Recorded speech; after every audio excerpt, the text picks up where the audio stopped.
जय हिंद एवरीवन। जैसा कि मैंने आपसे कहा था कि हम अपनी जो इंटरनेशनल ऑर्गेनाइजेशन की जो सीरीज है उसको हम बरकरार रखेंगे और चालू रखेंगे। और आज उस सीरीज का चौथा दिन है और आज हम इंटरनेशनल ऑर्गेनाइजेशन के अंदर G7 पढ़ने वाले हैं। G7 the group of 7 Nations. Okay, तो आइए टू द पॉइंट, कम से कम समय में जल्दी से जल्दी इस पूरे टॉपिक को कवर करते हैं। G7, इसके आज हम सिग्निफिकेंस को देखेंगे, पर्पस को देखेंगे और इंडिया के साथ हमारे क्या रिलेशंस हैं G7 के, उसको भी समझेंगे। चलिए, इसके कुछ कोर मैंडेट हैं द ग्रुप ऑफ 7 नेशंस के। याद रखना, एक इनफॉर्मल फोरम है जहां पर सिर्फ और सिर्फ क्या होती है, बातें होती हैं, टेबल टॉक्स होती हैं। और ये लीडिंग इकोनॉमीज हैं, वर्ल्ड की जो 7 सबसे अच्छी, सबसे बड़ी वेल्देस्ट कंट्री हैं, ठीक है, सबसे बड़ी इकोनॉमीज हैं, उनका एक समूह है। ऐसा कह दिया जाता है क्योंकि वर्ल्ड में जो सबसे पैसे वाले देश हैं वो इसका पार्ट है। अभी बताएंगे इसका पार्ट बनने के लिए क्या जरूरी है कि नहीं है। चलिए, तो ये बात करता है ग्लोबल इकोनॉमी के ऊपर, स्टेबिलिटी के ऊपर बात करता है, सिक्योरिटी के ऊपर बात करता है, क्लाइमेट इश्यू जितने भी हैं उसके ऊपर बात करता है। और 2024 की जो समिट हुई है उसको भी हम थोड़ा सा भी देखते हैं। चलिए नेक्स्ट देखते हैं इसका ओरिजिन कैसे हुआ। तो याद रखना, G7 बना था 1975 के अंदर। ओके, 1975 के अंदर बना था। ये एक तरीके से मैंने बताया था अभी इनफॉर्मल फोरम है। ओके, और ये वर्ल्ड लीडिंग जो इंडस्ट्रियल नेशन है उनका एक समूह है। जैसे मैंने कहा था ना अभी आपसे कि जो वर्ल्ड के लीडिंग इकोनॉमीज हैं, लीडिंग जो पैसे वाले देश हैं, जो एलीट लोग हैं, जो वो इसके अंदर आते हैं। ठीक है, जो इंडस्ट्रियल नेशन है वो इसका पार्ट है। ओके, इनके लिए एक इनिशियली ट्रिगर जो पॉइंट था वो क्या था, ये डिस्कस करते हैं किसके ऊपर, इकोनॉमिक स्टेबिलिटी के ऊपर, कोऑर्डिनेट पॉलिसीज करते हैं ये अपनी। ओके, ऑयल स्टॉक्स जहां पर भी हैं, ओके, उनके ऊपर बात करते हैं और इकोनॉमिक क्राइसिस के ऊपर बात करते हैं। मतलब ये सिर्फ बात करने वाली संस्था है। हालांकि इन्होंने अभी तो कुछ कर नहीं पाया, इनके भी अचीवमेंट्स भी देख लेंगे क्या किया है इन्होंने। सिर्फ यहाँ पर इन चीजों को लेकर बातें होती हैं। इनका जो एवोल्यूशन हुआ उसके ऊपर देखते हैं कि ये ग्लोबल एक्सपेंड करती हैं अपने एड्रेसेस को, किस चीज को लेकर, इंटरनेशनल इकोनॉमिक पॉलिसी। वही पैसे वाले लोग पैसे वाली बात करेंगे, 4 बार अपन ने पढ़ लिया कि पैसे के ऊपर बात करते हैं, पैसे वाली कंट्रीज हैं, पैसे वाली कंट्रीज का समूह है। ठीक है, इकोनॉमिक पॉलिसीज को लेकर, सिक्योरिटी को लेकर, भाई पैसा होगा तो आदमी डरेगा भी, तो सिक्योरिटी को लेकर बात करेगा, टेक्नोलॉजी को लेकर बात करेगा और क्लाइमेट चेंज को लेकर बात करेगा। पैसे वाले लोग बड़ी बातें करेंगे, छोटी बात नहीं करेंगे, गरीब देशों को हमको ऊपर उठाना है, ये बातें नहीं करेंगे ये लोग। चलिए, 2024 की जो समिट हुई थी, 2024 की समिट इटली ने होस्ट करी थी। ये वही मोदी की मेलोनी, सॉरी जॉर्जिया मेलोनी, गलत निकाल देता हूं, सॉरी। ओके, तो इटली ने होस्ट की थी। कुछ इसमें एरियाज रखे थे। क्या एरिया थे कि defence, rule based internet system होगा। ठीक है, जॉर्जिया मेलोनी एक तरफा जा रही है अपनी अलग ही। ठीक है, कि भैया इन्होंने बात की थी कि हम अब अफ्रीका को भी इंगेज क्या करेंगे। ये भी क्या है, थोड़े से ब्लैक नेशंस हैं, गरीब पुअर नेशंस हैं, तो इनको भी थोड़ा सा आगे बढ़ाने की बात करते हैं। बात करी है, कर नहीं रहे हैं बस ये। ओके, नेक्स्ट देखते हैं सीकिंग सॉल्यूशन। अच्छा, इन्होंने जो रशिया यूक्रेन चल रहा है, गाजा और इजराइल चल रहा है, इसके ऊपर भी बात करने की, मतलब इन्होंने बात की थी इस समिट के अंदर। 4 की पॉइंट रखे थे, उनके ऊपर बात कर रहे हैं कि डिफेंस के ऊपर बात करी, अफ्रीका के ऊपर बात करी, और किसके ऊपर इन्होंने बात की थी कि भैया जो वॉर चल रहे हैं वर्ल्ड के अंदर उनको भैया शांत कराया जाए, उनके सॉल्यूशन देखे जाए और रिलेशनशिप अच्छे किए जाए। किसके साथ, जो डेवलपिंग नेशंस हैं, इमर्जिंग इकोनॉमीज हैं, इंडिया हुआ, चाइना हुआ, ठीक है, और कुछ अपने ये साउथ अमेरिका वाली कंट्रीज हुई, कुछ यूरोप की अलग से कंट्री हुई, जो डेवलपिंग नेशंस है, अंडर डेवलपिंग नेशंस है, वो जो उनके ऊपर रिलेशन अच्छे करने की बात करी इन्होंने। चलिए नेक्स्ट देखते हैं कैसे बना G7, कैसे बना इसको भी समझते। तो याद रखना 1973 एंड 74 के अंदर ऑयल एम्बार्गो लग गया था, जिसके चलते ग्लोबल रिसेशन आ गए थे। ऑयल एम्बार्गो मतलब होता है ये ऑयल के ऊपर काफी सारे टैक्सेस लगा देना, फिर सैंक्शंस लगा देना। ऑयल के ऊपर, ऑयल कंट्री जो ऑयल प्रोड्यूसिंग कंट्रीज हैं उनके ऊपर सैंक्शंस लगा देना, जिसकी वजह से ऑयल का एक्सपोर्ट ना होना। ठीक है, उसकी वजह से ऑयल रिसेशन आ जाते हैं, या फिर कह सकते हैं अभी हमारे यहाँ पे चल रही है ऑयल की किल्लतें आ जाना, वो इस समय पर हुआ था। फिर 75 जस्ट इसके 1 साल बाद हमको देखने को मिलता है G7। जो G7 था वो G6 से बनता है। याद रखना इसके अंदर 6 कंट्रीज थी उस समय, ओके, आपको 6 कंट्रीज के नाम याद रखने हैं आपको। जैसे एक का नाम है, ये दिए ना, इधर देखो, ये रहा, जापान है, यूके है, यूएस है, फ्रांस है, जर्मनी है और इटली है। तो 1 2 3 4 5 6 हो गए, नहीं हो गए? तो आपको नाम याद रखने हैं 6 कंट्रीज के। एक का नाम जापान है, इटली है, यूके, यूएसए है, फ्रांस है, 1 2 3 4 5, और एक कौन सा रह गया अपना, जर्मनी। जर्मनी है और एक है कनाडा। सब पैसे वाले देश है कि नहीं है? तो ये 7 कंट्रीज हैं, लेकिन याद रखना है इन 6 कंट्रीज ने आकर भी ग्लोबल रिसेशन है, उनको हमें भैया रिजॉल्व करना है, उन्हें उनके इश्यू को सॉल्व करना है, क्योंकि पैसे वाले लोग हैं, पैसे वाली बातें करेंगे। तो इन्होंने कहा 75 के अंदर एक संस्था बनाई पैसे वाले देशों की, जो कि पैसे के ऊपर ही बात करेंगी। ओके, तो ये 6 थी, ये G6 के नाम से बनी थी, लेकिन एक साल बाद इसके अंदर कनाडा भी ज्वाइन कर लेता है। अब ये आकर G7 हो जाते हैं। अच्छा, ये G7 से G8 भी बनी थी, फिर G8 से फिर G7 हो गई, उसको भी समझेंगे अभी, ठीक है। फिर 1981 का समय आता है, इस समय इसके अंदर EU भी पार्टिसिपेट कर लेता है। क्या करता है? EU भी पार्टिसिपेट करता है, लेकिन वो सिर्फ और सिर्फ EU का जो पार्लियामेंट और कमीशन है यूरोपियन यूनियन की, ठीक है, उसके प्रेसिडेंट यहां पे आकर बैठते हैं, बात करते हैं, ठीक है। लेकिन याद रखना इस चीज को, ये प्रेसिडेंसी नहीं करता, EU कभी प्रेसिडेंसी नहीं करता। इनकी जो प्रेसिडेंसी है वो सिर्फ और सिर्फ इन 7 देशों के आसपास ही घूमती रहती है। 7 देश ही इसकी प्रेसिडेंसी करते रहते हैं, EU नहीं करता, वो सिर्फ इसमें के अंदर टेबल टॉक करने आता है। फिर 1997 का समय आता है, ये G7 G8 बनता है और इसके अंदर रशिया ज्वाइन करता है 1997 के अंदर। तो आपको डेट याद रखनी है, 1975 के अंदर ये बना, 76 के अंदर कनाडा ज्वाइन किया और 1997 के अंदर इसके अंदर रशिया ज्वाइन कर लिया। ये G8 हो चुका था। लेकिन रशिया ने क्या किया? रशिया ने 2014 के अंदर यूक्रेन की एक टेरिटरी थी क्रीमिया, उसके ऊपर इन्वेजन किया और उसको कैप्चर किया, जिसकी वजह से जो G8 कंट्रीज थी, सॉरी G7 G8 कह सकते हैं, उस समय रशिया भी उसका पार्ट था, तो G8 कंट्रीज थी वो नाराज हुई और उन्होंने रशिया को बाहर निकाला। फिर G8 से ये G7 दोबारा हो गया, क्योंकि क्रीमिया पर कब्जा करने की वजह से। ओके, तो अगर पूछा जाए कि रशिया को क्यों बाहर निकाला गया था, तो आपको याद रखना है कि 2014 के अंदर 2014 के अंदर रशिया ने क्या किया था? क्रीमिया पर कब्जा किया था, जिसकी वजह से G7 कंट्रीज नाराज हुई थी और उन्होंने रशिया को बाहर निकाल फेंका था, जिसकी वजह से आज वो G7 कहला रहा है। पहले G8 हुआ करता था। रशिया भी पावरफुल कंट्री है, इसलिए इसकी स्ट्रक्चरल रियलिटी क्या है इसकी, उसको समझते हैं। इसका अगर मेंबर होना है आपको, तो ऐसा कुछ फॉर्मल क्राइटेरिया नहीं है इनका कि भैया आपको कुछ साइन करना पड़ेगा, कुछ बनाना पड़ेगा, नहीं। कहा जाता है कि जो वेल्दी कंट्रीज हैं, जो टिपिकली वेल्दी डेमोक्रेसीज हैं, वो इसका पार्ट है, तो पैसा वाला होना जरूरी है। एलिट क्लब में शामिल होना है तो एलिट होना बहुत जरूरी है। ओके, चलिए, इसका स्ट्रक्चर क्या है? कोई इसका फॉर्मल स्ट्रक्चर नहीं है, सब ऐसे ही चल रहा है इनका, ठीक है। कोई इनका परमानेंट सेक्रेटरिएट नहीं है, कोई इनका चार्टर नहीं है, मतलब G7 का ना चार्टर है ना परमानेंट सेक्रेटरिएट है, बस फॉर्मल तरीके से चला आ रहा है कि यहाँ G7 एक ग्रुप ऑफ नेशंस 7 देशों का है, बस। चलिए, प्रेसिडेंसी कैसे चलती है इनकी? प्रेसिडेंसी रोटेट करती रहती है, एक देश है फिर उसकी आएगी फिर उसकी आएगी, तो रोटेट करती रहती है प्रेसिडेंसी इनकी। चलिए, नेक्स्ट इसको समझते हैं कि भैया इसके स्ट्रक्चर को समझते हैं कि ऊपर कौन आता है, सबसे नीचे कौन आता है। तो इसको समझिए, सबसे नीचे आते हैं कॉन्ट्रीब्यूटर्स आते हैं, जो कि क्या करते हैं? पॉलिसीज और फाइनेंस डिस्प्यूट जितने भी होते हैं उनको बनाने का काम करते हैं। फिर इसमें क्या रहता है? फॉरेन अफेयर सोर्स शेरपास, ठीक है, ये क्या करते हैं? फाइनेंशियल डिस्प्यूट जो होते हैं उनको देखते हैं। फिर इसके ऊपर आते हैं शेरपास। ये शेरपास कौन होते हैं?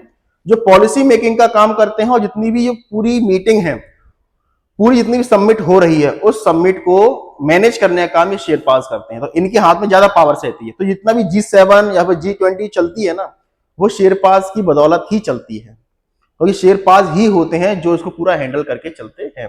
चलिए, ministers envoy presence in the ground work, policy discussion वही होता है, रिस्पॉन्सिबिलिटी जितनी भी होती है नेगोशिएशन की, सब शेरपास के हाथ में होते हैं।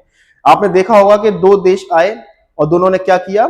जल्दी से उन्होंने अपनी फाइल एक्सचेंज कर ली, बस दिखा दिया टीवी के सामने। लेकिन उसके पीछे जो नेगोशिएशंस होती हैं, जो हाथापाई होती हैं, वो सिर्फ और सिर्फ शेरपास ही करते हैं। जो नेगोशिएशन, नहीं भाई यार मांडोली चलती है ना कि नहीं हम 50 का नहीं लेंगे 40 का लेंगे, तो वो लोग ये होते हैं। सबसे बड़ी फिर ऊपर बॉडी आती है, वो होती है आउटपुट बॉडी। भाई जो मैंने बताया था कि लीडर्स होते हैं, वो क्या करते हैं, इसके ऊपर एक्सचेंज कर लेते हैं फाइलों को, बस सीधा आउटपुट निकलता है, सीधा जितना था। नेक्स्ट देखते हैं इसका अपन की अचीवमेंट्स देखते हैं इनकी। G7 की कुछ की अचीवमेंट्स भी हैं, उनको भी समझते हैं क्या है।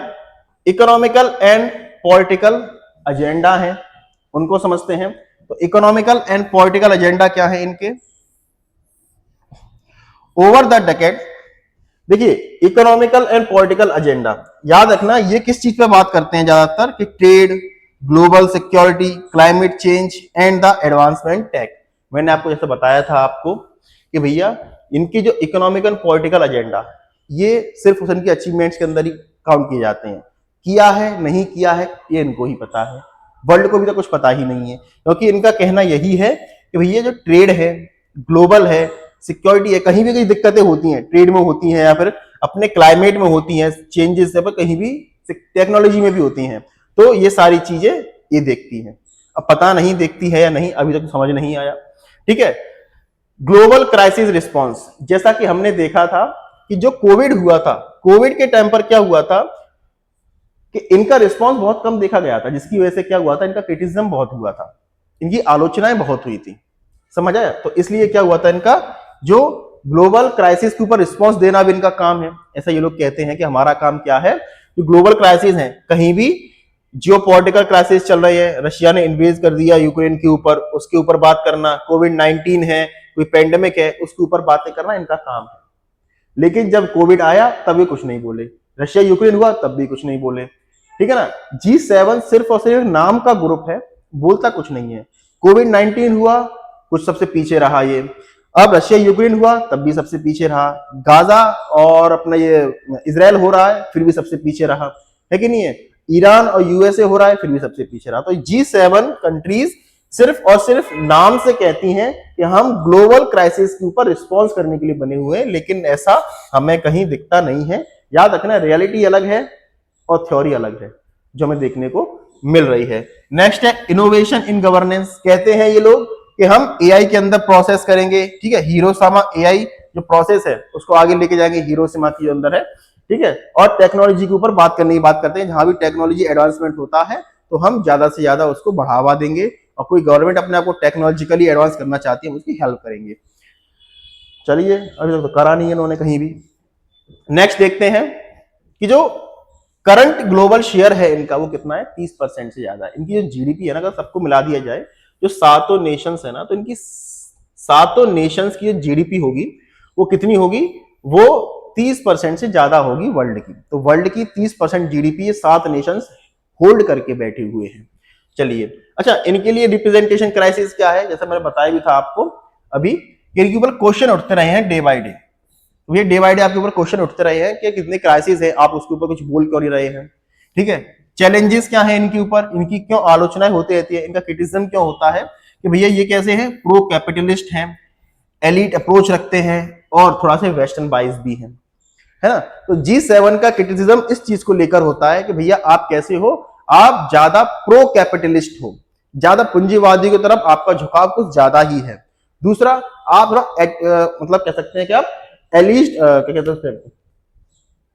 एलिट अप्रोच रखते हैं, आप पैसे वालों की ज्यादा अप्रोच रखते हैं। तो इनके लिए ज्यादा क्रिटिसिज्म इसी वजह से होता है। इनकी आलोचना किस वजह से हो रही है, भैया आप ज्यादा एलिट अप्रोच रखते हो, प्रो वेस्टर्न हो, ज्यादा पूंजीवादी तरफ आपका ज्यादा झुकाव है। ओके, आप वेस्टर्न बाइज हो, अपने आप को ज्यादा वेस्टर्न की तरफ आपका झुकाव रहता है।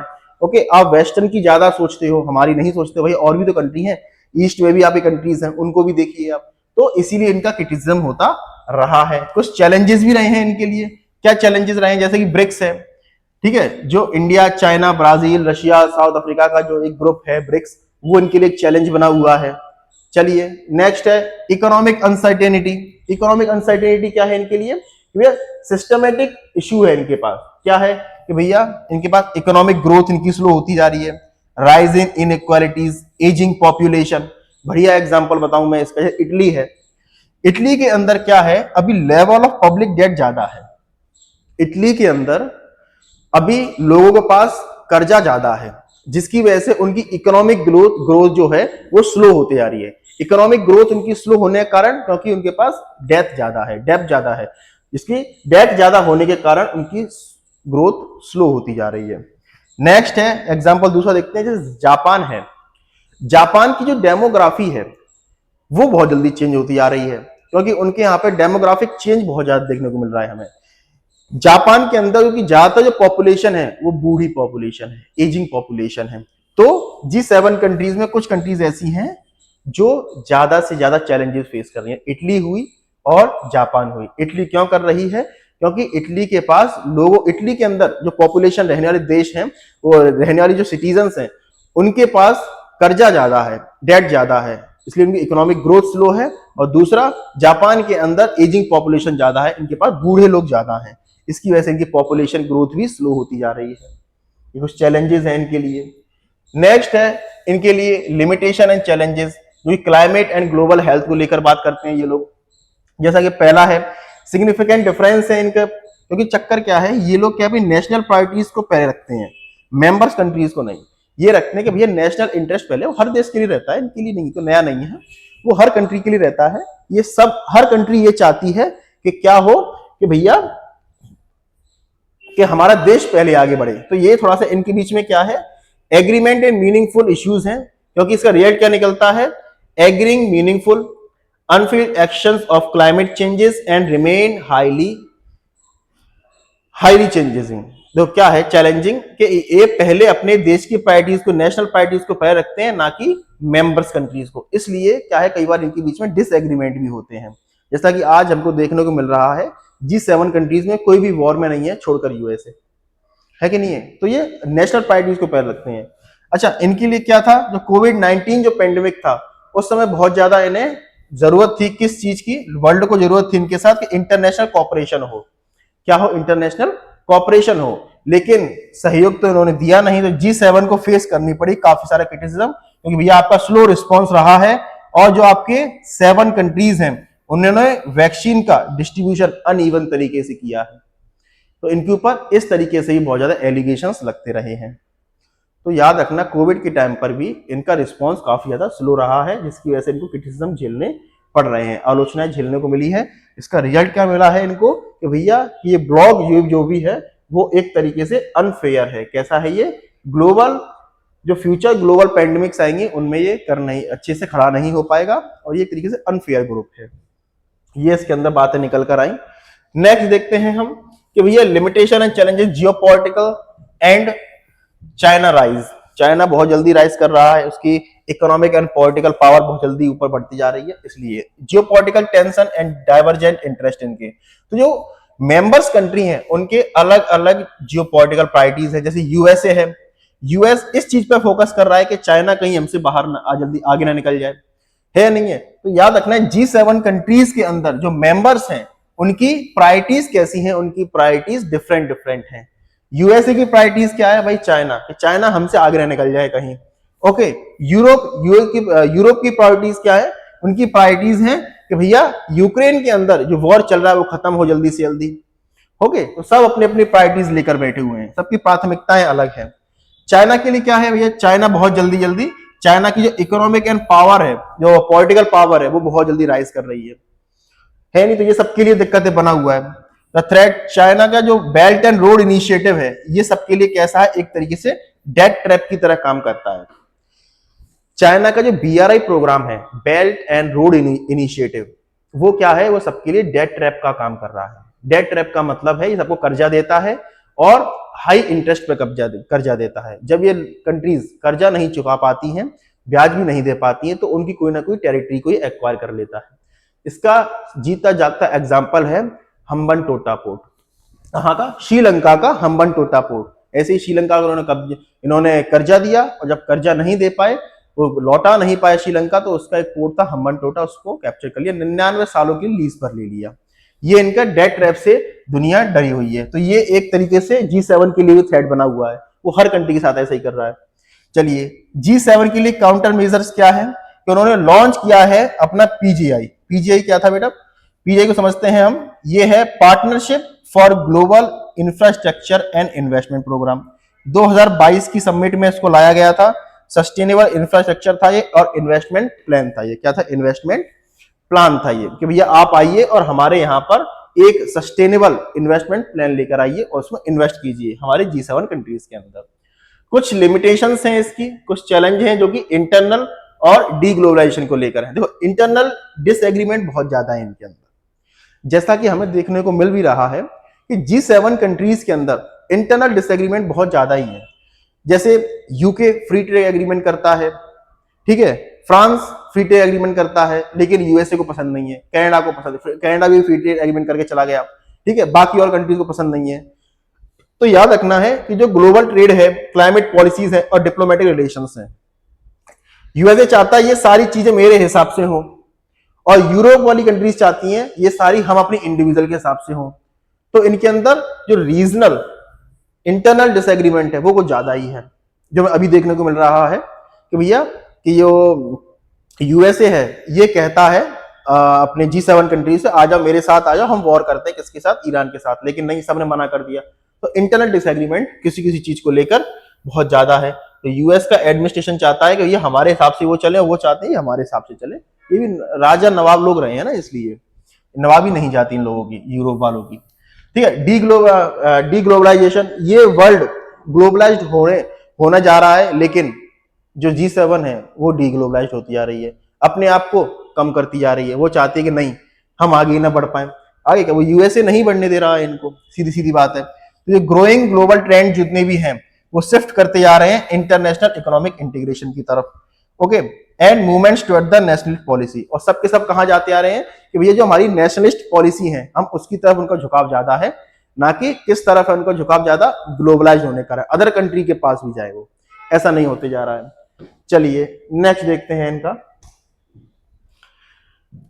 भैया इंडिया के बारे में क्या कहते हैं? इंडिया इनका कैसा है? एक गेस्ट पार्टिसिपेंट है। इंडिया हम इनके पार्ट नहीं है, लेकिन ये हमको बातें करने की, क्योंकि हम एक जियोपॉलिटिकल पावर है, उभरती हुई पावर है, तो हमको ये बुलाता है। किस लिए बुलाता है? क्योंकि हम सिर्फ गेस्ट की तरह बुलाता है, आइए चाय पीजिए, हमारी बातें सुनिए, हम क्या सोचते हैं, क्या समझते हैं, आपके लिए क्या अच्छा है, इसको बोलकर और सुनकर निकल जाइए आप। तो इंडिया कैसा है? एक गेस्ट कंट्री है, पार्टिसिपेट की तरह काम करता है। क्यों करता है? क्योंकि भैया एक हमारा ग्लोबल स्टेटस बना हुआ है, रिकॉग्नाइजिंग अ मेजर इकोनॉमी है, बढ़ती हुई अर्थव्यवस्था है, और जियोपॉलिटिकल एक्टर है बहुत अच्छे, वो पता ही है हमको।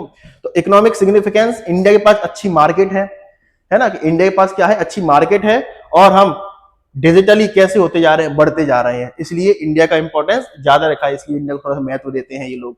दूसरा क्या है? ग्रोथ कॉन्टेक्स्ट में देखिए इंडिया जो क्या है अभी पांचवी नहीं चौथी, इसमें फोर्थ लार्जेस्ट इकोनॉमी है, चौथा पांचवा लिखा है, फोर्थ लार्जेस्ट इकोनॉमी है, और बढ़ती हुई अर्थव्यवस्था है इंडिया। इंडिया और चाइना दोनों ही है, लेकिन G7 के लिए इंडिया नहीं, चाइना ज्यादा खतरा है, ओके। तो ये देखिए आप, जैसा कि हमने इसमें देखने को मिला कि इंडिया क्यों बुलाते हैं? क्योंकि इंडिया के पास मार्केट अच्छी है, और दूसरा इंडिया की ग्रोथ अच्छी है, इकोनॉमिक ग्रोथ अच्छी है। चलिए अपने स्ट्रेटेजिक पार्टनरशिप की बात करेंगे तो इंडिया इनका स्ट्रेटेजिक पार्टनर है। इंडिया क्या है? कहां गया अपना ये? काउंटरिंग करने में बहुत एक्सपर्ट है। काउंटरिंग करने के लिए कैसे? क्योंकि इंडिया इंडो पैसिफिक के अंदर अच्छा इन्फ्लुएंस रखता है अपना, इंडो पैसिफिक के अंदर इंडिया का इन्फ्लुएंस बहुत ज्यादा अच्छा है।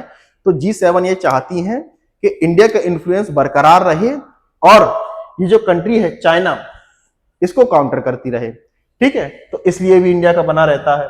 एक्सपेंडिंग टाई, इनको पता भी है कि भैया UK, US, France, Germany, Japan, Italy, इन सबके साथ हमारे इंडिविजुअली रिलेशन बहुत अच्छे हैं। G7 कंट्री जितनी भी हैं, इंडिया के साथ इंडिविजुअली सबके अच्छे रिलेशंस बने हुए हैं, ओके।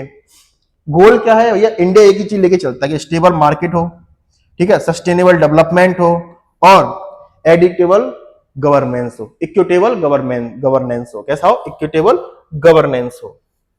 चलिए डेवलपमेंट असिस्टेंस की बात करते हैं। याद रखना जो EU जो है वो एजुकेशन में बहुत ज्यादा अपना डोनेट करता है, एजुकेशन को बहुत प्रमोट करता है। तो याद रखना जितना भी जो मेजर डोनर के रूप में कौन निकल कर आता है? G7 निकल कर आता है, G7 निकल कर आता है। There policies and funding decisions directly impact India's development agenda. तो इनकी जो पॉलिसी है और जो फंडिंग है वो डायरेक्ट हम पे इंपैक्ट करती है हमारे डेवलपमेंट को लेकर, ओके। एग्जांपल की G7 सपोर्ट करती है हमारे एजुकेशन इनिशिएटिव को, जिससे हमारे यहाँ पर काफी सारा बेनिफिट होता है और हमारी डेवलपमेंट भी होती है एजुकेशन के क्षेत्र में। चलिए, इंडिया जो है वो याद रखना मैनेज कर लेता है, वेस्ट को भी और ईस्ट को भी, दोनों को मैनेज करने का काम इंडिया करता है।